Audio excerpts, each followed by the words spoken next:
మిత్రులారా, మిమ్మల్ందరినీ నేటి ఈ ప్రేమధార కార్యక్రమానికి స్వాగతం పలుకుచున్నాం. మీరందరూ దినదినము దేవునిలో ఎదుగుతూ దేవుని పరిచర్యకు మరియు ఇతరులకు ఆశీర్వాదకరంగా ఉన్నారని తలస్తున్నాం. గత కొన్ని రోజులుగా మనము మత్తయి సువార్త యొక్క అధ్యయనాలకు సంబంధించి ఎన్నో విషయాలను ధ్యానిస్తూ వస్తున్నాం.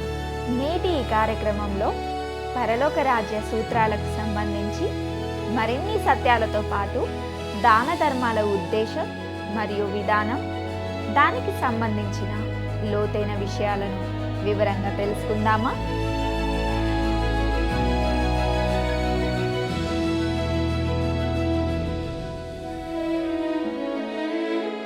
ప్రియులారా, నేటి మన ఈ పాఠంలో మనము మత్తయి సువార్త 5వ అధ్యాయము 27వ వచనం నుండి 6వ అధ్యాయము 4వ వచనం వరకు ధ్యానించుకోబోతున్నాం. ఇక ముందుగా మత్తయి సువార్త 5వ అధ్యాయము 27, 28 వచనాలను మనం గమనిద్దాం. వ్యభిచారము చేయవద్దని చెప్పబడిన మాట మీరు విన్నారు కదా. నేను మీతో చెప్పున్నదేమనగా, ఒక స్త్రీని మోహపు చూపుతో చూచు ప్రతివాడు అప్పుడే తన హృదయమందు ఆమెతో వ్యభిచారము చేసిన వాడగును. ప్రియులరా, నేను ఒక విషయాన్ని గట్టిగా చెప్పాలనుకుంటున్నాను. అదేమిటంటే, ప్రభు అయిన యేసు తప్ప మరెవరూ ధర్మశాస్త్రాన్ని పూర్తిగా పాటించలేదు.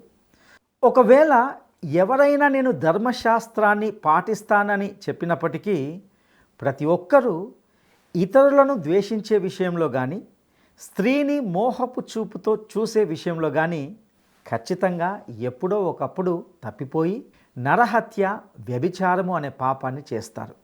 ఒక స్త్రీని మోహపు చూపుతో చూచు ప్రతి వాడు అప్పుడే తన హృదయమందు ఆమెతో వ్యభిచారము చేసిన వాడగును అని ప్రభువు పై వచనంలో ఎంతో స్పష్టంగా చెప్పాడు.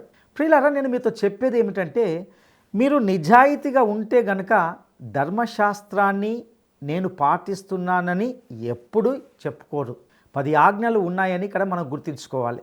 ఇక్కడ మత్తయి క్రీస్తు ప్రస్తావించిన ఈ 2 ఆజ్ఞలను మాత్రమే ప్రస్తావించినప్పటికీ ఆయన 10ంటిని అత్యున్నత స్థాయికి చేర్చాడని నేను వ్యక్తిగతంగా భావిస్తున్నాను.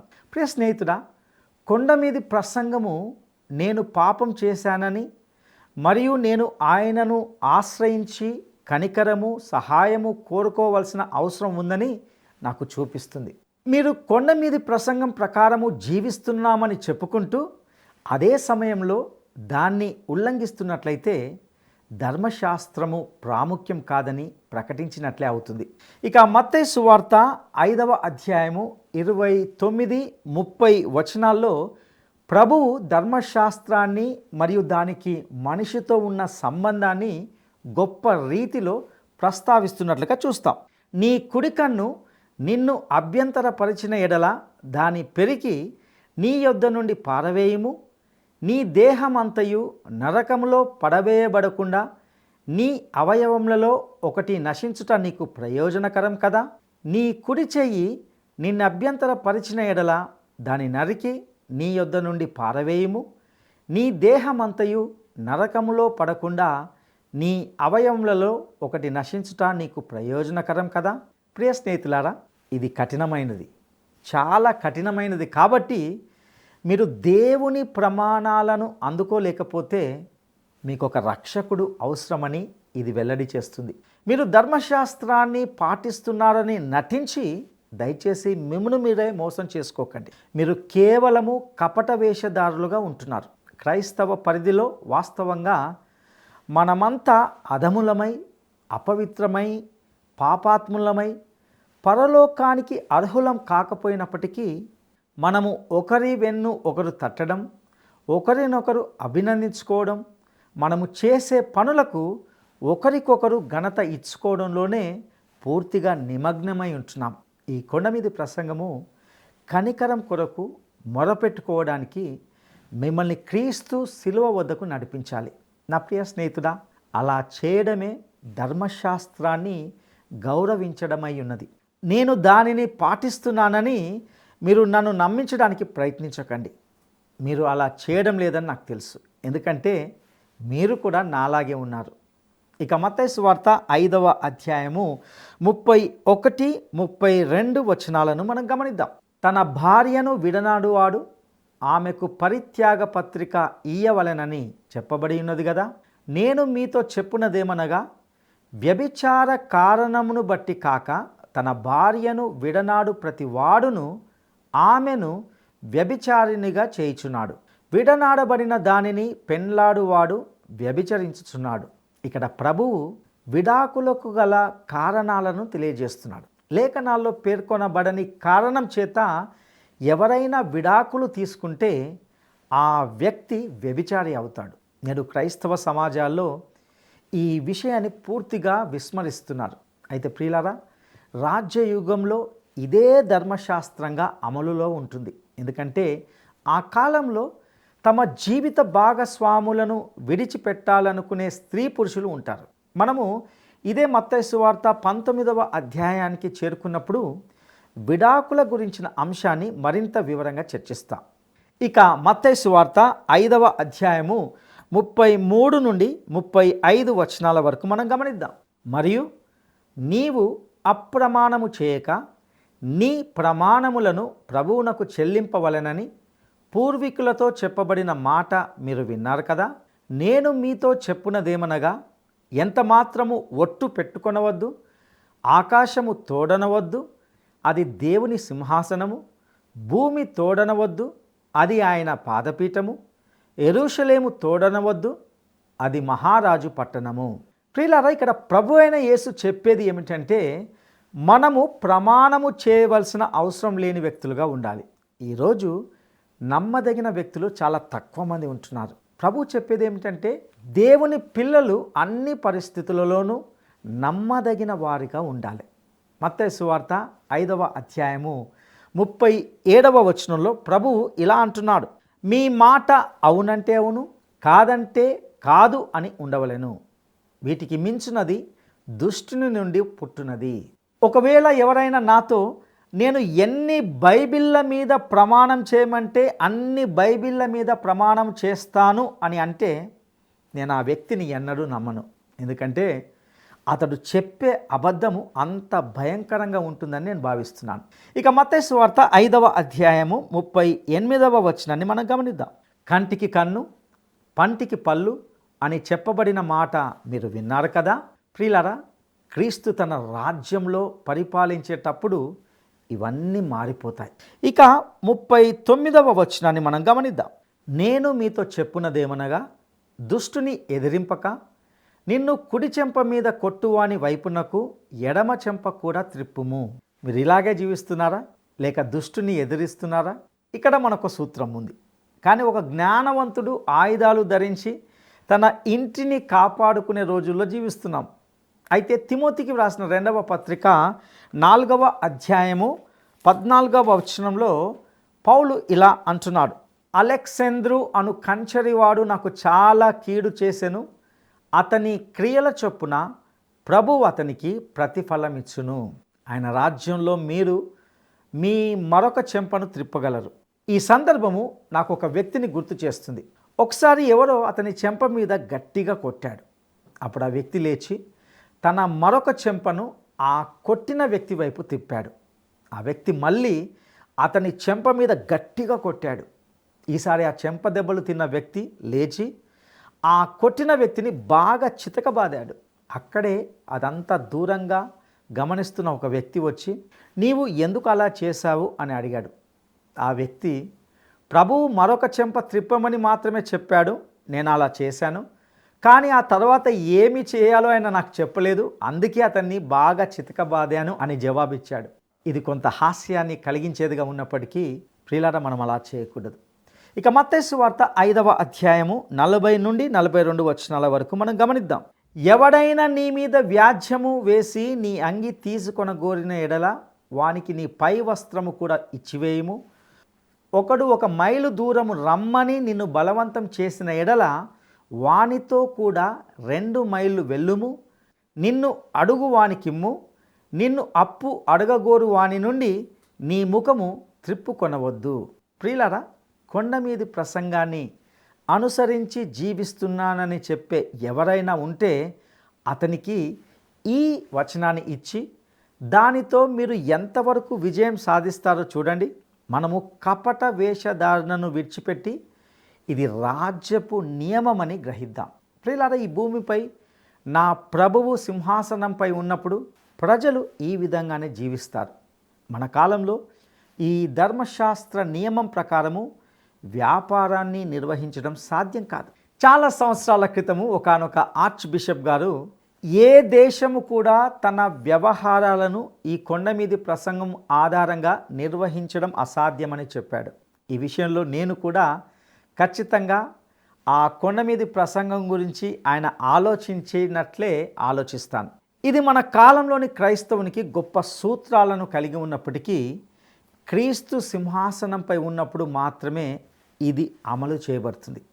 అది చాలా స్పష్టంగా ఉండాలని నేను భావిస్తున్నాను. ప్రియులారా, మన సమకాలీన సమాజంలో చాలామంది సంపన్న సంఘాలు తాము కొండ మీది ప్రసంగాన్ని అనుసరిస్తున్నామని చెప్పుకుంటారు.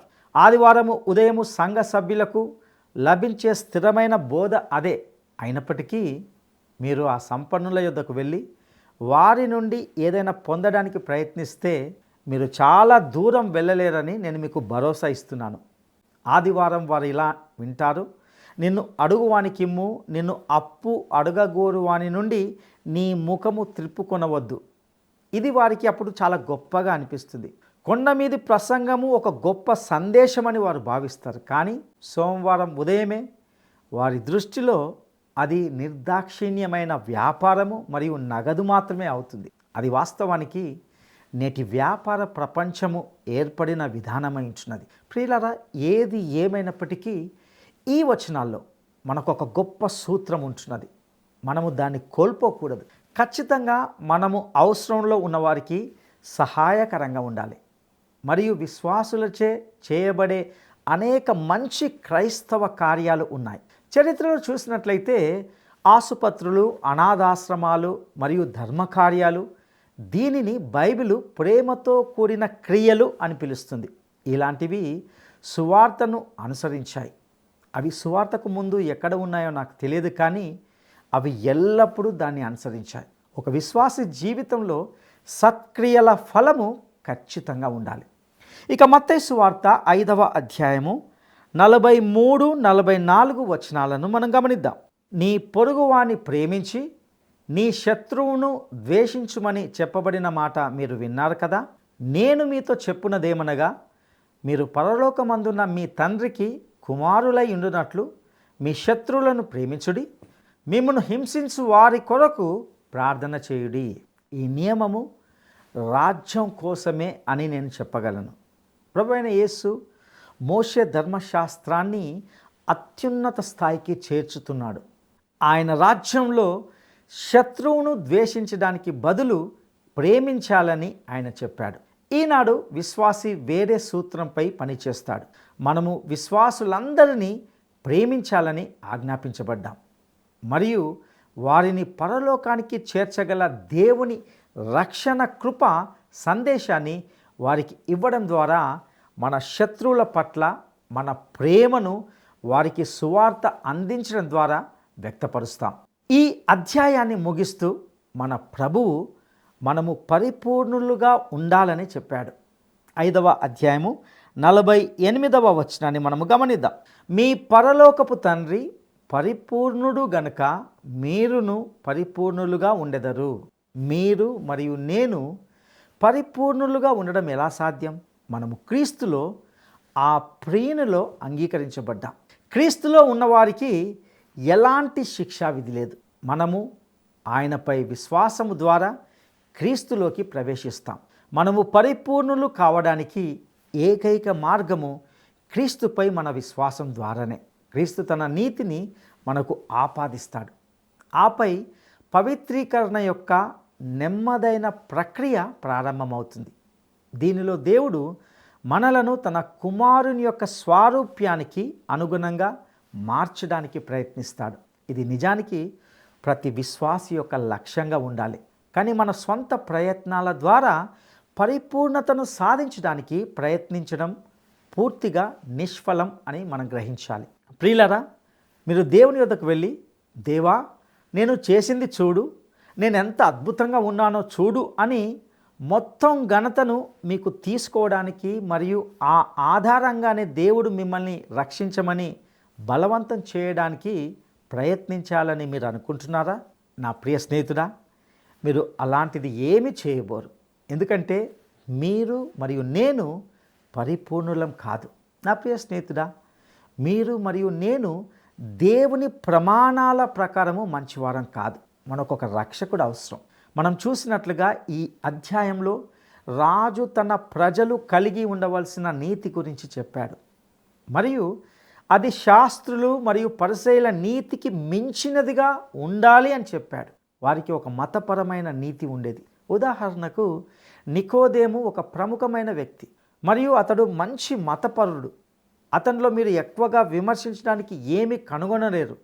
అయితే మన ప్రభువు అతనితో యోహాను సువార్త 3వ అధ్యాయము 1 నుండి 8 వచనాల్లో మీరు క్రొత్తగా జన్మించాలి అని చెప్పాడు. కాబట్టి మనము శాస్త్రులు మరియు పరిసయ్యుల కంటే శ్రేష్టమైన నీతిని కలిగి ఉండాలి.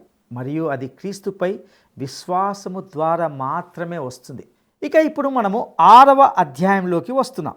ఇందులో ముందుగా ధర్మ కార్యాలు చేయడంలోని ఉద్దేశము మరియు విధానాన్ని గురించి గమనిస్తాం. మత్తయి సువార్త 6వ అధ్యాయము మతము యొక్క బాహ్య భాగముతో వ్యవహరిస్తుంది. 5వ అధ్యాయంలో రాజు తన ప్రజలు కలిగి ఉండవలసిన నీతి గురించి చెప్పినట్లుగా మనం చూసాం.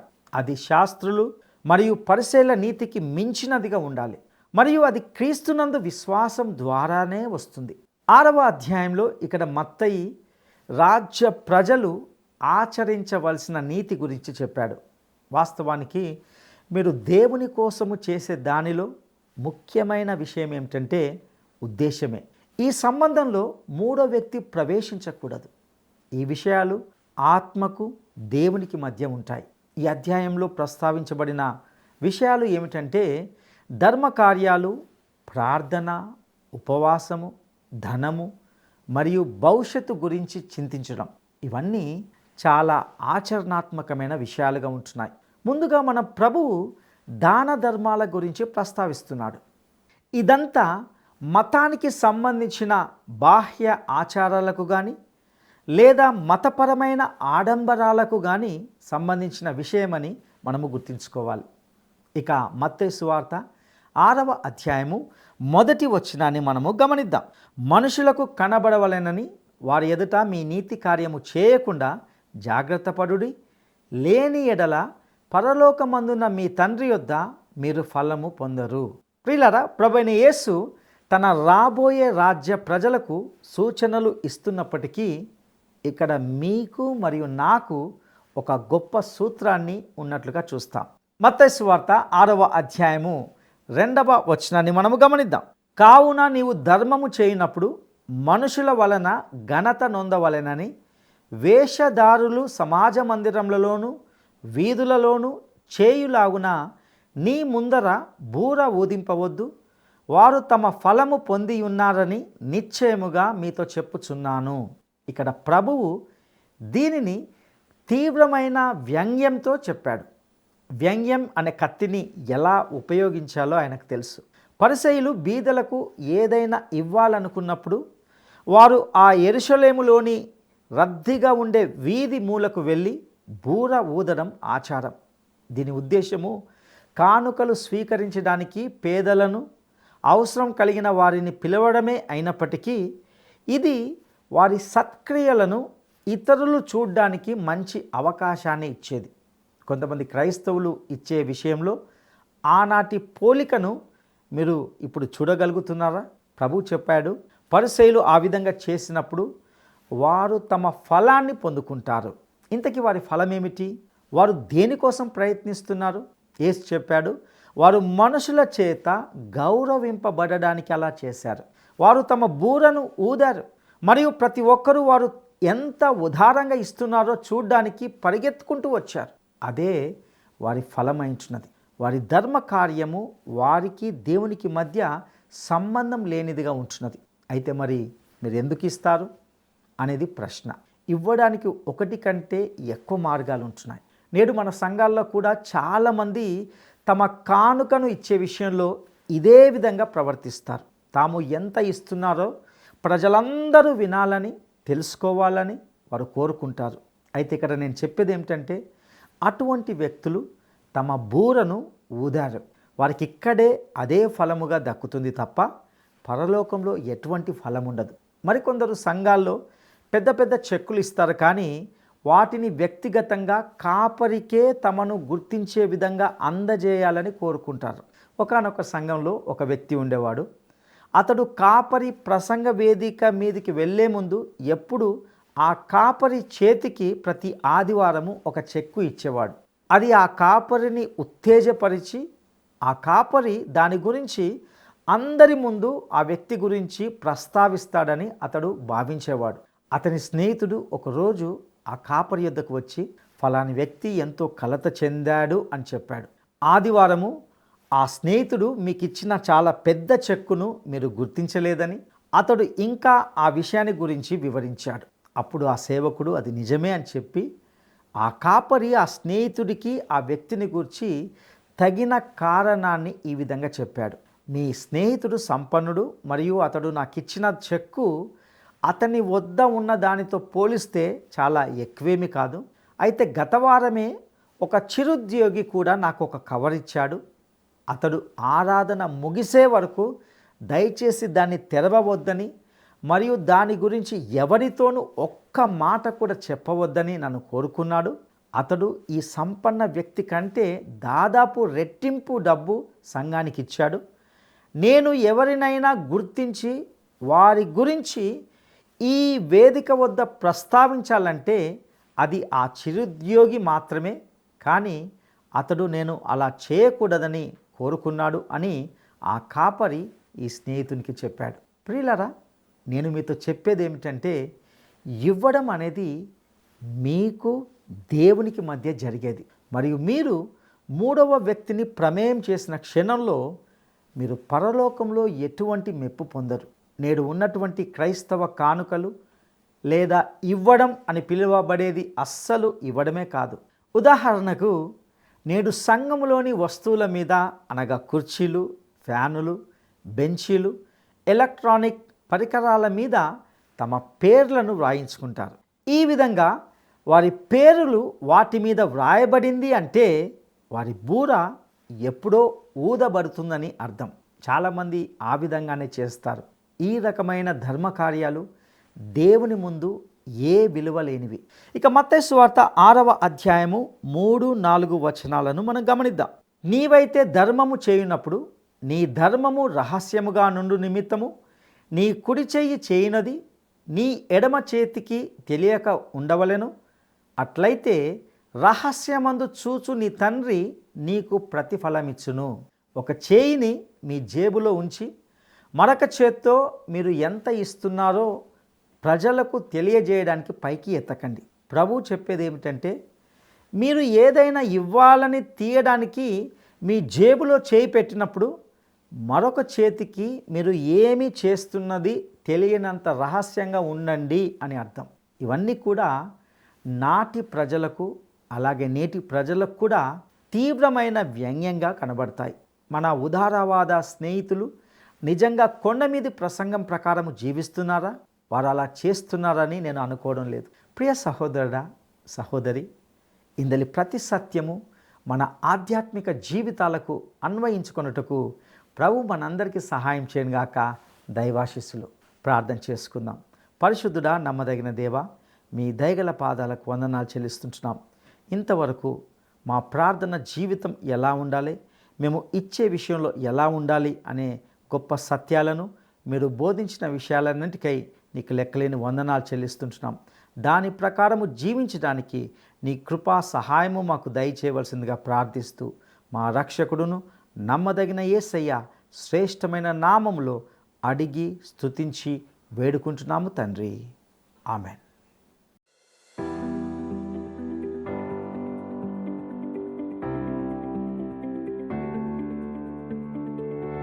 మనుషులకు కనబడవలనని నీతి కార్యములు చేసేవారికి లభించే ప్రతిఫలం ఏమిటి? మనుషులకు కనబడవలనని నీతి కార్యములు చేసే వారికి లభించే ప్రతిఫలం ఏమిటి? 1. రెట్టింపు ఆశీర్వాదం. 2. మనుషుల ఘనత మాత్రమే. 3. పరలోకంలో గొప్ప బహుమానం. ఈ ప్రశ్నకు సరైన జవాబును ఈ వాట్సాప్ నంబర్కు పంపండి. మా వాట్సాప్ నంబర్ 9399952570. ఈ ఆధ్యాత్మిక సందేశాల ద్వారా దేవుడు మీతో వ్యక్తిగతంగా మాట్లాడుతూ ఉన్నాడని, ఇందలి సత్యాలు మీ ఆధ్యాత్మిక జీవితాలకు దోహదకరంగా ఉన్నాయని తలస్తున్నాం. ఈ భూమి మీద ప్రతి విశ్వాసి యొక్క జీవితము ఒక ప్రత్యేకమైన శైలిలో ఉండాలి అనే విషయాలను ఎంతో లోతుగా తెలుసుకున్నాం. మీ అభిప్రాయాలు, సందేహాలు, ప్రార్థన మనవులు మాతో పంచుకుంటారు కదూ. ఈ స్క్రీన్ మీద ఉన్న ఫోన్ నెంబర్ ద్వారా మమ్మల్ని సంప్రదించగలరు. మేము మీ కొరకు క్రమంగా ప్రార్థిస్తున్నాం. సర్వశక్తిమంతుడైన దేవుడు మీకు తోడై ఉండునుగాక.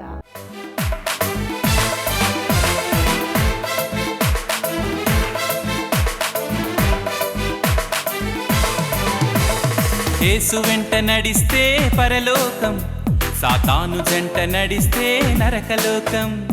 యేసు వెంట నడిస్తే పరలోకం, సాతాను జంట నడిస్తే నరకలోకం. ఇక్కడే రుచి చూస్తావు, తెలుసుకో, ఇప్పుడే నీ నిర్ణయము తేర్చుకో. ఇక్కడే రుచి చూస్తావు, తెలుసుకో, ఇప్పుడే నీ నిర్ణయము తేర్చుకో. యేసు వెంట నడిస్తే పరలోకం, సాతాను జంట నడిస్తే నరకలోకం.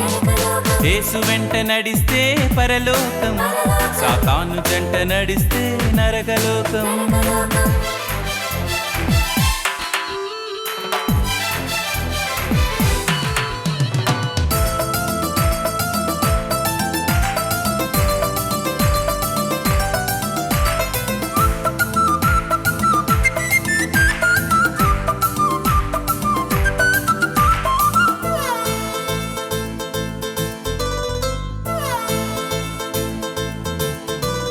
సాతాను అంటే ఎవరో కాదు, నీలో ఉన్న నేను అనే అహమే, అనే అహమే.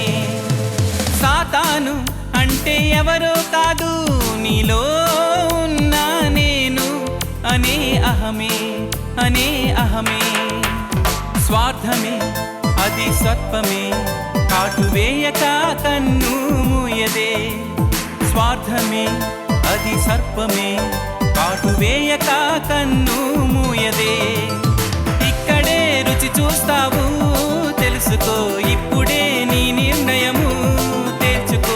ఇక్కడే రుచి చూస్తావు, తెలుసుకో, ఇప్పుడే నీ నిర్ణయము తేర్చుకో. యేసు వెంట నడిస్తే పరలోకం, సాతాను జంట నడిస్తే నరకలోకం.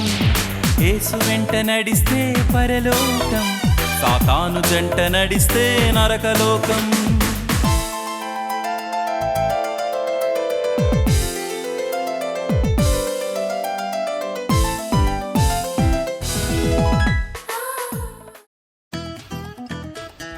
ఈ కార్యక్రమం మీకు నచ్చిందా?